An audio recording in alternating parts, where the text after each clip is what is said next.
Okei, tässä videossa näkyvä materiaali ei valitettavasti ole DBD:ssä mitenkään harvinaista. Ja olisi tosi tärkeää, että ihmiset ymmärtäisivät, että tämän kaltainen käytös voi aiheuttaa jossain tunnetta siitä, että häntä kiusataan tai nöyryytetään. Jo heti tämän pelin alusta alkaa oli kyllä aika selkeää, että joku tai jotkut ei pelaa kunnolla. Mutta viimeistä tässä kohtaa sitten huomaa, että nämä kaksi selkeästi työskentelee yhdessä. Itse en henkilökohtaisesti ymmärrä pisteiden farmaamista, koska omasta mielestä se tuhoaa kokonaan merkityksen siltä peliltä.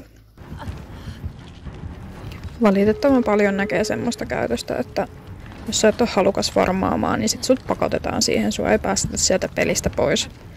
Et jos te haluatte farmata, niin farmatkaa, mutta päästäkää ne, jotka ei halua siihen osallistua, niin pois siitä pelistä. Mä oon kuitenkin tullut pelaamaan tätä peliä sillä lailla, kun tää on tarkoitettu pelattavaksi, niin mua ei kiinnosta tämmönen pelleily pätkän vertaa. Ja itsestä tää tuntuu ihan selkeästi semmoiselta nöyryytykseltä ja kiusaamiselta, kun mä oon heidän armoilla tässä eikä he päästä minua menemään. Mun mielestä tämän kaltainen käytös ei ole millään lailla ok.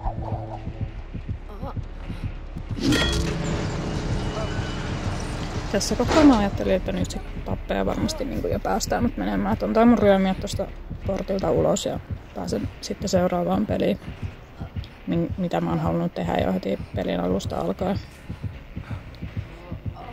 Mutta sitten tosiaan ennen kuin mä pääsen ryömimään ulos, niin tää tappaja sitten nostaa mut ja vie mut takaisin koukkuun ja tää sitten vielä jatkuu tää homma tässä.